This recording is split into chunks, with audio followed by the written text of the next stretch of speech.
Welcome back everybody. एक बार फिर से खुशामदीद कहते हैं सबकी सोच में। और अभी के सेगमेंट में हम कुछ बात करने लगे हैं फैशन के हवाले से, फैशन डिज़ाइनिंग के हवाले से। ऑब्वियसली फैशन डिज़ाइनिंग एक खूबसूरत पेशा है, बहुत इंटरेस्टिंग सी ये फील्ड है। मैं अक्सर ये कहती हूँ कि अगर मैं कभी एंकर ना होती तो मैं फैशन डिज़ाइनर बनती। मुझे बहुत पसंद है ये। ये सेगमेंट भी मेरा फेवरेट रहेगा। फैशन इंडस्ट्री भी अगर उसकी बात की जाए तो जदीद दौर की तरफ हम जा रहे हैं, उसमें बहुत बेहतरी हमारे सामने आ रही है। और वैसे भी अभी ईद भी आ रही है, तो ये सेगमेंट तमाम देखने वाली ख्वातीन जो इस वक्त हमें देख रही हैं उनके लिए इंपॉर्टेंट होने जा रहा है। देखते हैं कि उनको ईद पे क्या अपने लिए डिज़ाइन करवाना चाहिए, क्या पहनना चाहिए, क्या कलर्स जो हैं वो इन ट्रेंड हैं और वो क्या पहन के खूबसूरत से ज़्यादा खूबसूरत लग सकती हैं। हमें स्टूडियो ज्वाइन किया है जी हिना ने। हिना, अस्सलाम वालेकुम and welcome to the show. Thank you very much. कैसी हैं आप? मैं बिल्कुल ठीक ठाक, थैंक्स एबीएन का कि वो बहुत अच्छे शोज़ जो है वो मार्केट में लेके आ रहा है। और स्पेशली मैं जो देख रही हूँ कि जो इंडस्ट्री से ताल्लुक़ रखते हैं या जिनका कोई ना कोई हुनर होता है, आप लोग उसको बहुत प्रमोट कर रहे हैं। और मेरी तरफ से सबको एडवांस ईद मुबारक। ईद मुबारक, ईद मुबारक। वो हमारी बहनों की तो तब ईद मुबारक होगी जब उनको बताएंगे आप कि वो क्या पहने इस ईद पर। अच्छा, देखिए ईद को हम एक खुशी का त्यौहार लेते हैं। और जिस तरह हम बिंगन मुस्लिम, हमारे पास दो जो ईदें होती हैं, ईद उल फितर और ईद उल अदा। तो ये ईद तो बेसिकली तो जानवरों की कुर्बानी की ईद होती है, मगर इस पे भी मेरा ख्याल है वही सेलिब्रेशंस होती हैं। ख़वातीन वही कलेक्शन करती हैं, पहले से बुकिंग करती हैं, ऑनलाइन सारी परचेजिंग करती हैं।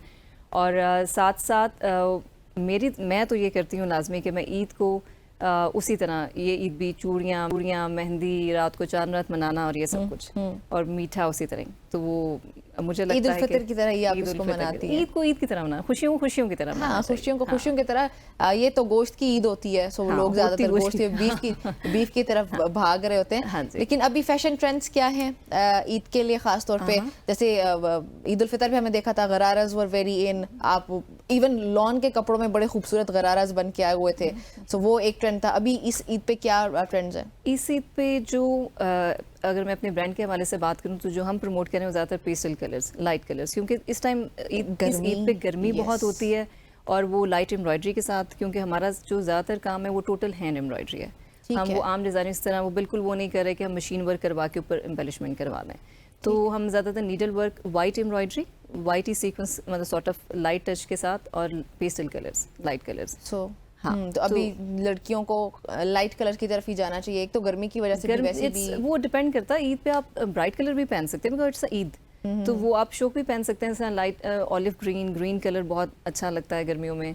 अब आइस ब्लू कलर बहुत अच्छा लगता है गर्मियों में। फॉन के टच में, ऑफ वाइट के टच में आप जा सकते हैं। तो वो इट डिपेंड्स कि आपके ऊपर क्या सूट करता है, ये सबसे ज़्यादा इंपॉर्टेंट है। ये भी है कि आप के फेस के हवाले से, आप मेरा ख्याल है आपको अपनी पर्सनैलिटी के हवाले से जो है वो उसकी अकॉर्डिंगली कलेक्शन करनी चाहिए। बट मार्केट ट्रेंड्स में आपको जो बता रही हूँ वो ईद पे ब्राइटर भी चल सकते हैं। अच्छा, कपड़ा कौन सा ट्रेंड में? ऑर्गेन्जा आपने भी अभी पहना है। ऑर्गेन्जा का हमने छोटी ईद पे भी देखा, बल्कि पिछले कुछ अरसे से ऑर्गेन्जा बहुत इन है फैशन में। सो अभी इस ईद पे ऑर्गेन्जा ही जा रहा है, ऑर्गेन्जा दुपट्टास वगैरह। ऑर्गेन्जा के दुपट्टे इन हैं। ऑर्गेन्जा इटसेल्फ अगर कोई पहनना चाहे थोड़ा सा उसमें आ जाता है, ज़रा गर्मी होती है तो वो मेरे ख्याल है लॉन, कॉटन नेट और शिफॉन, इस टाइप का मटेरियल जो है वो ज़्यादा चलता है, वो ज़्यादा अभी बेहतर रहेगा। और कलर्स भी हमारे हो गए, लाइट कलर्स हो गए।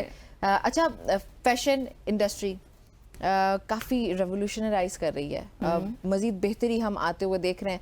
इसको आप कैसे देखती हैं फैशन इंडस्ट्री में ये बेहतरी? देखिए, अगर आप प्रीवियसली देखें ना तो पाकिस्तान में पाकिस्तान वाज द लीडिंग, उसमें कह सकते हैं कॉटन में प्रोडक्शन। पाकिस्तान की सबसे रिफाइंड कॉटन होती थी और हम एक्सपोर्ट क्वालिटी हमारी बहुत होती थी, हम बहुत एक्सपोर्ट। तो मेरा ख्याल है कि पाकिस्तानी इंडस्ट्री को ऑल दो बूस्ट कर रही है, फैशन बहुत इन्हांस कर रहा है, लोगों को ट्रेंड्स बहुत पता चलने लग गए हैं because of social media as well.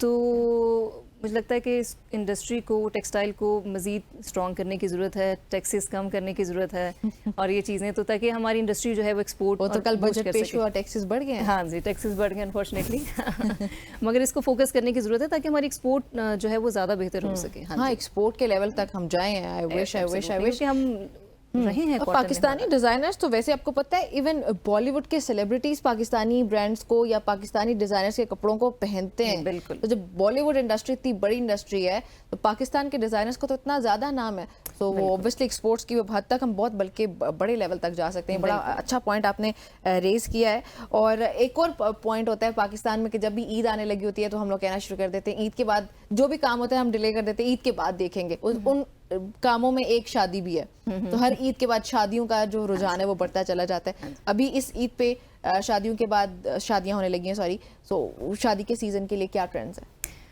शादी में आजकल long gowns, for girl long gowns, और उसके साथ वो इनर जो है वो मैक्सी की तरह जो होता है ना, उसके साथ इनर जो बनता है वो अच्छा, बहुत चल रहा है। लहंगा को गाउन ने रिप्लेस कर लिया एक तरह से? नहीं, Not अगर replace, लेकिन अगर ब्राइडल देखें तब भी इसमें ये बहुत ट्रेंड है। Very maxi nice. टाइप होता है ना, वो लॉन्ग हम हैवी गाउन बना के, Yep, फ्लेरी yep. गाउन, और उसके साथ उसका एक इनर बनाते हैं जो बिल्कुल नीचे बॉटम तक जाता है, वो बहुत इन है। उसके अलावा गरारा बहुत इन है मेहंदी पे। अगर आप देखें लहंगा तो ऑलवेज इन ही रहता है, मुझे लगता है। वो कभी बदल नहीं सकता। और लाल रंग भी हमारा बहुत ट्रेंडी है, मगर कभी भी फिर नहीं भी बदल सकता। कभी बदल नहीं सकता, मगर फिर भी बहुत चेंज आया। लोगों ने ऑफ वाइट कलर भी पहनना शुरू किया है फॉर निकाह वगैरह। निकाह के लिए ऑफ वाइट तो particularly उसमें off-white। शेड्स में जा रहे हैं। हाँ, हमारे इस्लाम में भी वाइट कलर है, हाँ, वो तो है। तो ऑफ वाइट शेड्स में जा रहे हैं लोग निकाह के पॉइंट ऑफ व्यू से, अगर आप देखें। और लाइट शेड्स, मतलब हर तरह का कलर चल रहा है। सही। अच्छा, जो हम बात कर रहे थे एक्सपोर्ट्स के हवाले से भी, इंटरनेशनली पाकिस्तान के जो डिज़ाइनर्स हैं, अगर चलें ठीक है वो गवर्नमेंट टैक्स बढ़ा रही है नहीं करी, वो गवर्नमेंट की एक अलग बात है, लेकिन डिज़ाइनर्स खुद इंटरनेशनली कैसे रिकग्निशन हासिल कर सकते हैं या बेहतरी लेके आ सकते हैं हमारी इस इंडस्ट्री में? देखिए, मैंने जो स्टार्ट लिया था ना, वो मैंने लंदन से लिया था। ओके। हाँ, और फिर मैंने अपनी इंडस्ट्री जो है वो हमने पाकिस्तान में बनाई थी।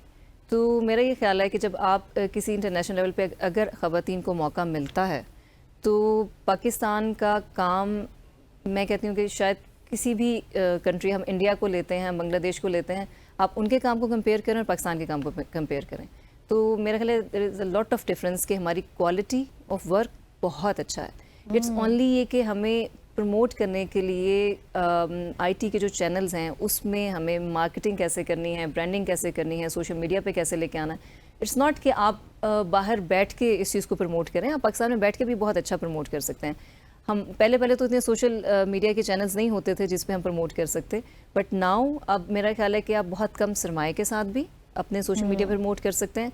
इट्स दैट कि आपको टेक्नोलॉजी का नॉलेज हो, टेक्नोलॉजी का अपडेट करना है, मॉडर्न हो जाना है, मॉडर्नाइज कर लेना है सिस्टम को, तब बेहतरी आ सकती है। एक क्विकली आपका कमेंट चाहिए मुझे इस बात पे कि लाखों के लिटरली लहंगे होते हैं, बहुत ज़्यादा महंगे होते हैं। मैंने खुद कई लहंगे देखे, 20 लाख, 25, 30, इससे भी बहुत ज़्यादा होते हैं, और उसी के रेप्लिकाज आपको हज़ारों में भी मिल जाते हैं। तो एक इंसान क्या ही सोच के इतने लाखों की जो पैसे वो इन्वेस्ट करे जब उसको एग्जैक्टली सेम रेप्लिका भी मिल जाता है। हाँ, and it's just one day. लेकिन डिज़ाइनर का ना, एक अगर आप डिज़ाइनर पॉइंट ऑफ व्यू से बात करें ना, जो जिनके लहंगे एक्सपेंसिव हैं, तो उसका एक पीछे पूरा प्रोसेस होता है।